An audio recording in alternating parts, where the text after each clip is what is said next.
Hello guys, good morning po sa inyong lahat mga kababayan kung saan man kayo sa sulok ng mundong ito. Alam kong ano tayo ay medyo meron tayong very stress sa buhay natin dahil sa politiko o sa government ng Pilipinas. Kaya ito ako ay gumagawa ng video para lang na ano ang dapat nating gagawin talagang mga OFW na hindi basta-basta ang kalagayan ng buhay sa ibang bansa. So, sa ganitong klase na gobyerno na natin ngayon, guys, mga kababayan, ay talagang puro away.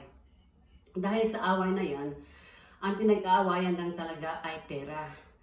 Kasi, unang-una, hindi tayo nagkamali na binoto natin si Sara at saka si BBM. Kasi 100% na tamang-tama tayo talaga. Hindi natin masisisi natin yung sarili. We are in the right track na naiboto natin sila. Kaya lang, dito natin nakikita na ang kalaban pala natin ay talagang mga superpower, talagang mga milyonaryo. Naging milyonaryo dahil sa pagdanakaw ng pera ng bayan, di ba? So feeling nila they have the authority, para silang boss na walang makatigil sa kanila, kundi tabak-tamakan lang yung nating mga Pilipino, lalo na yung naghihirap. Kaya dito natin nakikita talaga mga kababayan na hindi natin pababayaan si Sara Duterte at hindi natin pababayaan ang sarili natin na we have to reserve our vote sa next election. Basta siguraduhin lang natin na si Sara ang iboboto natin. Kung ano man siya, mag-run man siya ng presidente or any in the side Duterte, kailangan natin siya talagang ilagay doon. Kasi hindi pa sapat ang problema nito na kinuha na yung leadership ni BBM, dinakaw na nila sa opponent nila. Tapos tayo pa rin ay pinapahirapan tayo. Hindi man lang yung mga bigas, mga presyo ng bigas, yung mga economy ay talang lahat ng mga presyo ay tinataas para lang na sisisihin ang Marcos na ang plataforma ng Marcos at saka Duterte. Pero hayaan na natin guys, iburahin na lang natin si BBM dyan na siya ang binoto, siya ang presidente. Kasi ang nagbinoto natin is yung ang tumutulong sa atin ngayon na nagdidepend sa mga mahirap ay yung vice president. Yung presidente wala siyang muna ngayon. Hindi siya nakikialam, pinabayaan na muna ngayon ang mga labanan ng mga kongresista sa kongreso, senado, yung tungkol sa budget. At saka nakikita naman talaga natin na mayroong talagang matinding pagdanakaw sa loob ng House of Representatives. So, ang sa atin lang guys, huwag kayong masyadong may stress, okay? Basta, ang advice ko lang sa inyo, i-reserve ninyo ang boto para sa mga Duterte dahil hindi pa tapos ang laban. Kailangan talaga natin ang mga Duterte kasi sila na yung sila na yung presidente na na pamilya na talagang nasa kampo ng mga mahihirap, mga Pilipino. Biro mo naman, ilagay na lang natin na 80% tayo naghihirap. Tapos yung 20% ay yung mga milyonaryo at milyonaryo. Isang sila kumukuha ng pera ng mga ganyan. At least nalalaman natin na meron palang pagdanakaw ng pera sa loob ng House of Representatives. So ngayon nalalaman na natin, pero si Sara lang talaga yung meron talagang sacred ground ang ginagawa ni Sara ngayon na na gusto talaga niyang imbestigahan kung ano nangyari sa loob ng House of Representatives. Ito na nakikita na natin na meron talagang nakawan. So, which is, bonus natin talaga si Sara Duterte dahil pinaalam niya sa atin. Kasi, pinaalam niya sa atin na ito ang nangyari ng pera ng bayan.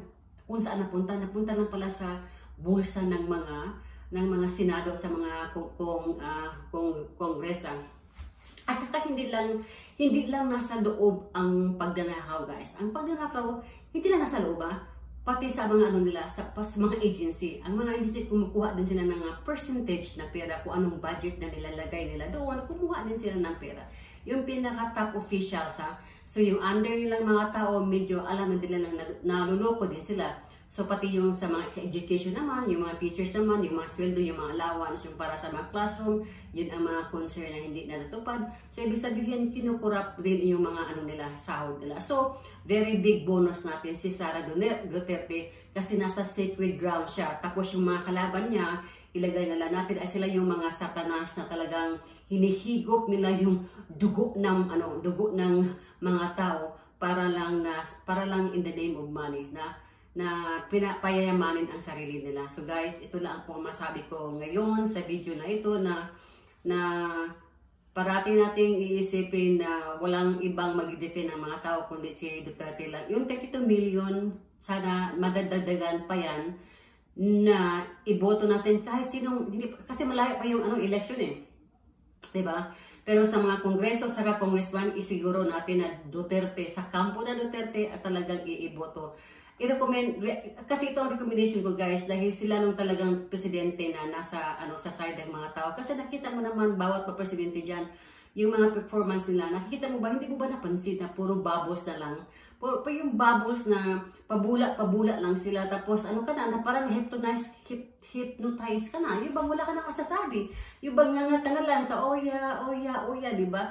Yun lang ang response sa mga tao, pero ngayon, ngayon, napakaganda, very sacred talaga yung mga ginagawa ni Sara Duterte na talagang nag-alok sa atin yang mga tao na we need to know where the budget, kung saan napunta. We have the right, people have the right to know, people have the right to involve, people have the right to participate, and people have the right to, to know and freedom kung saan talaga magagaling ang pera.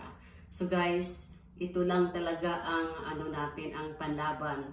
Pero wag kayo masyadong ma-stress, relax kayo, take inhale and exhale breathing every day para naman hindi kayo masyadong ma-stress. Pero don't forget, i-reserve natin yung boto natin mga OFW at saka yung mga tao na talagang naghihirap, kasi ang kalaban natin dito is mga milyonaryo na at least alam natin na kung bakit sila naging milyonaryo, doon lang pala sa budget ng gobyerno nila ninakaw doon.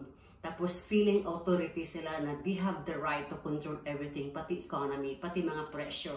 So yun ang nakagandang aral sa naging presidente or vice president na pinipili natin ngayon, guys. Marami tayong leksyon na nakukuha na very big thing talaga, very good lesson o learn sa paghihirap ng bansa na napunta lang pala sa mga bilyonaryo. Akala nila they are tapos pinapublish pa sila ng magazine na how they make millions, how they become a billionaire. Yun pala, they become billionaires out of our effort, our energy, our skills, knowledge, and ideas. Diba? Sa mga tao lang galing. Tapos umuupo lang sila na ginagamit kunwari yung pera, pero yung pera pala pera ng bayan. Galing sa gobyerno, kinukupit nila, tapos i-invest nila.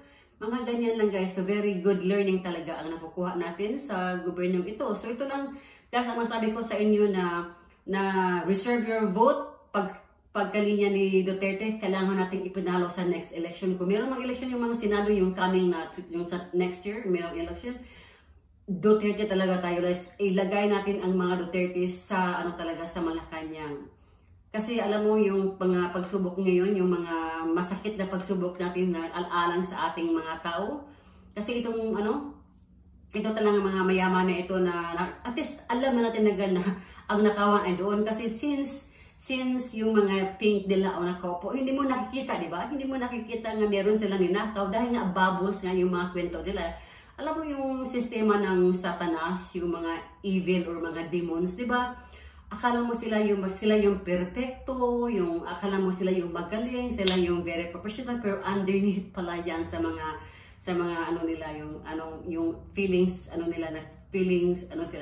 feelings mayaman, na akala mo sila lang may utak, na gusto nilang susunod lang tayo sa mga decision nila. Yun pala sila yung mga Satanas dahil underneath pala yan sa mga feeling perfection.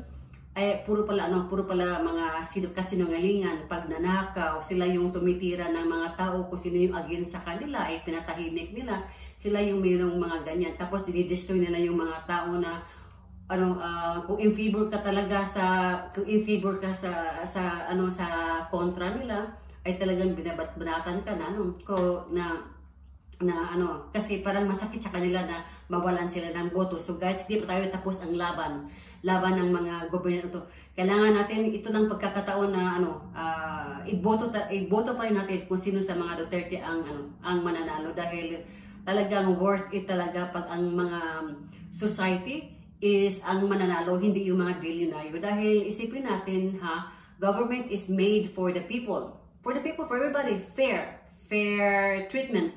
Hindi yung mga VIP lang na kung sino yung nakaupo, sila nakinabang, sila yung may authority na para nilang sisirain yung kalaban nila. So guys, hanggang dito lang. Magpintuhan tayo ulit. At huwag masyadong may stress dahil talagang mahirap ang laban ito. Pero wag tayo, no? Sa boto lang talaga natin ito. Sa boto, isisikapin natin. Yung vote natin, dito lang talaga sila matatalo sa ano natin. Sa magsama-sama tayo. Unity or team na iboboto natin ang mga Duterte side. Okay. Ito lang guys. At thank you very much. Bye!